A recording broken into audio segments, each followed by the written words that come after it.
Right. அடுத்தது பாவம் இலைமணி. So இலைமணியும் வந்து அதுக்கு யூகரியோட்டுகளில் மிகவும் பொதுவாக காணப்படும் புன்னகங்களில் ஒன்றாகும். ஸோ யூகரியோட், ப்ரோகரியோட், யூகரியோட் என்று 2 வகையான கலங்கள் இருக்குது. அது யூகரியோட்டாக்கள், அதாவது உண்மையான புன்னகங்களை கொண்ட அமைப்பு இது.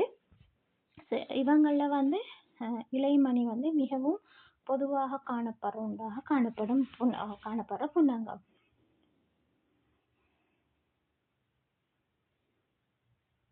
ஸோ இங்கே உள்ளடங்கும் மின்சவ்வுகள் 2 கொண்ட நீண்ட ஒரு புன்னகமாகும். இந்த இதோட கட்டமைப்பை பற்றி சொல்லக்குள்ள வந்து சொல்லாங்க, ஒரு நீள்வட்ட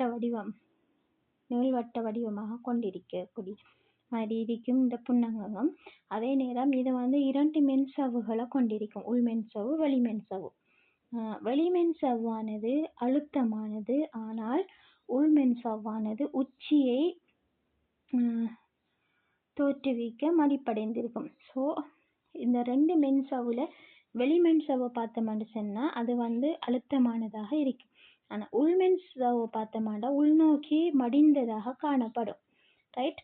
அது வந்து பிரதானமாக அந்த உள்நோக்கி மடிந்த பகுதியை நாங்கள் சொல்ல உச்சி என்று சொல்லும். ஸோ உச்சியை தோற்றுவிப்பதற்காக அது உள்நோக்கி மடிப்படைந்திருக்கும். இவை மேற்பரப்பை அதிகரிப்பதுடன் காம்புள்ள துணிக்கைகளை கொண்டவை. ஸோ அதே அந்த உள்நோக்கி மடிந்த உள்மென்சவ்வை பார்த்தோம்னா உள்நோக்கி மடிந்திருக்கும், அது வந்து உச்சியை தோற்றுவிக்கும், அதை உச்சி என்று சொல்லுவோம். அது வந்து பார்த்தமாக இருந்தால் அது என்னத்துக்காக சொன்னால் அது வந்து மேற்பரப்பை அதிகரிக்கிறதுக்கு தான் அது சேவாக்கம் அடைஞ்சிருக்கு, உள்நோக்கி வளைஞ்சிருக்கு.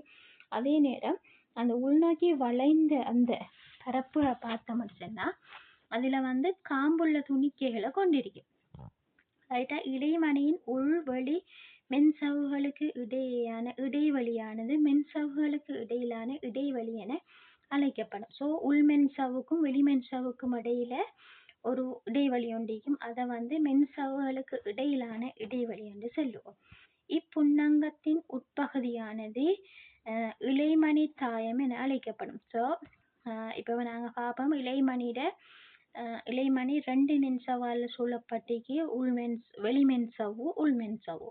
இப்போ உள்மென்சவ்வு நாங்கள் பார்த்தோம், உள்மென்சவ்வு வந்து உள்நோக்கி மடிப்படைந்து காணப்படும். இந்த உள்நோக்கி அது உள்மென்சவ்வுக்கு உள்ள காணப்படுற அந்த பாயம் திரவத்துக்கு நாங்கள் சொல்ற என்னன்னு சொன்னா இலைமணி தாயம் என்று சொல்லுவோம். இத்தாயமானது 70S ரைபோசோம் வட்டமான DNA மூலக்கூறு,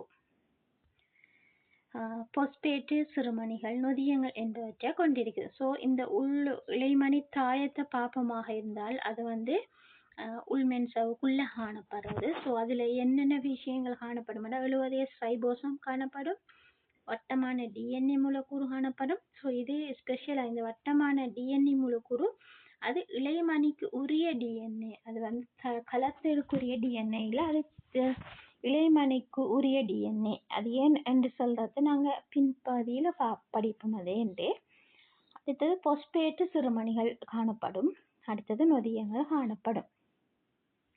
ரைட். இதான் பிரதானமாக இலைமணிட தாயத்துக்குள்ள காணப்படுறது.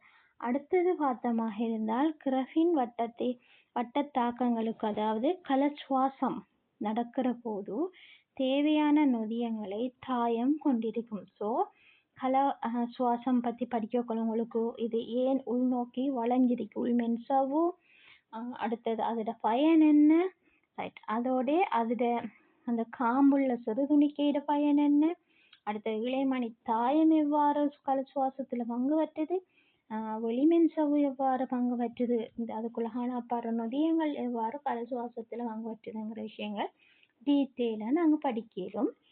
சம்டைம்ஸ் கலச்சுவாசம் பற்றி உங்கள்கிட்ட ஒரு எஸ்ஏ ஸ்ட்ரக்சர் கொஸ்டின் கேட்டாங்கன்னா இந்த இலைமணியோட கட்டமைப்பில் இருந்து நீங்கள் சொல்லணும். ரைட். அப்போ தான் ஒரு பூரணமான ஒரு ஆன்சர் உங்களுக்கு எழுதக்கூடியதாக இருக்கும். அடுத்து வந்து இந்த கலச்சுவாசம்ங்கிறது ஒரு லாங் ப்ராசஸ், ஒரு செயற்பாடு. அந்த செயற்பாட்டுக்கு தேவையான அனைத்து நொதியங்களும், ரைட், வந்து இந்த தாயத்துல தான் இழைமணி தாயத்துல இருக்கு. மேலும் உச்சியானது இலத்திரன் கொண்டு செல்லல் சங்கிலி, ஒட்சியேற்ற பொஸ்பரிலேற்றம் போன்றவற்றுக்கு அவசியமான புரதங்கள் மற்றும் நொதியங்களை கொண்டிருக்கும். ஸோ இப்போ நாங்கள் பார்த்தோம் கல சுவாசத்துல நிரம்ப படிகள் இருக்கிற பின் வட்டம் செல்லம், அடுத்தது இலத்திரன் கொண்டு செல்லல் சங்கிலின்னு சொல்லும், ஒட்சியேற்ற பொஸ்பரிலேற்றம் சொல்லும். இது மூணும் கலாசுவாசத்தோட சம்மந்தப்பட்டு இதோட டீட்டெயில் நாங்கள் கலசுவாசம் படிக்கக்குள்ள நாங்கள் வெரி டீட்டெயிலாக படிப்போம். ஸோ இன்னைக்கு உங்களுக்கு தெரிய வேண்டியது இப்போதைக்கு இந்த ஒவ்வொன்றும் இங்கே நடக்குதுங்கிறத தெரிஞ்சுக்கணும். இலைமணியில் நடக்குது, கிரெப்பின் வட்ட தாக்கத்துக்கு தேவையான நொதியம் எங்கே இருக்கேன்னா தாயத்தில் இருக்குது. அதே நேரம் அதில் உச்சியை பார்த்தோம்னா அது உள்மென்சா உலகானப்புற மடிப்பு வந்து நாங்கள் உச்சி என்று சொல்லுவோம். அது பிரதானமாக இலத்திரன் கொண்டு செல்ல சங்கிலி என்கிற அந்த விடயத்தில் கலசுவாசத்தில் பங்கு பெற்றது. அடுத்தது ஒட்சியேற்ற பொஸ்பரிலேற்றம் என்ற ஒரு செயற்பாடு ஒன்று இருக்கு. அதுவும் வந்து இலைமணியில தான் நடக்குது. அதுக்கு தேவையான புரதம் மற்றும் நொதியங்கள் வந்து இதுல இலைமணியில தான் காணப்படுது. இதுல தொழில் இலைமணியோட பிரதான தொழிலை பார்ப்போம்டா காற்று சுவாசத்தில் ஏடிபி தொகுப்புல பிரதான பங்கு வகிக்குது. அடுத்தது ஒளி சுவாசத்தில் பங்கெடுத்தல். இது ரெண்டும் என்னங்கிறது பார்த்தீங்கன்னாங்க டீட்டெயிலா ஏனைய அலகுகள்ல நாங்க வெரி டீட்டெயிலா படிப்போம். இப்ப இலைமணியோட கட்டமைப்பை பார்ப்போமாக இருந்தால் நாங்க பார்த்தோம் அது வந்து ஒரு நீள்வட்ட வடிவமானதாக இருக்கும். ரெண்டு மென்சாவு இருக்கும். ரைட், வெளிமென்சாவு அழுத்தமானதாக காணப்படும். உள்மென்சாவு வந்து உள்நோக்கி மடிக்கப்பட்டிருக்கும். அதை நாங்கள் உச்சி என்று சொல்லுவோம். உள்மென்சாவுக்கும் வெளிமென்சாவுக்கும் இடையில இருக்கிற இடைவெளி மென்சவுகளுக்கு இடையிலான இடைவெளி என்று சொல்லுவோம். ரைட், இப்போ உள்மென்சாவு மடிஞ்சு உள்நோக்கி வந்திக்கிறத நாங்கள் உச்சிகள் என்று சொல்லுவோம். அதே நேரம் அதுக்குள்ள இந்த இலைமணிக்கு உருவான டிஎன்ஏ காணப்படும். அதே நேரம் இலைமணி தாயத்தை பார்த்தோம்னு சொன்னா சுயாதீனமாக காணாது, ஃப்ரீ ரைபோசோம் எந்த ஒரு மென்சவுலையோ ஒட்டி கொள்ளாம தனியே பாயத்துல இலைமணி பாயத்துல காணப்படுறது.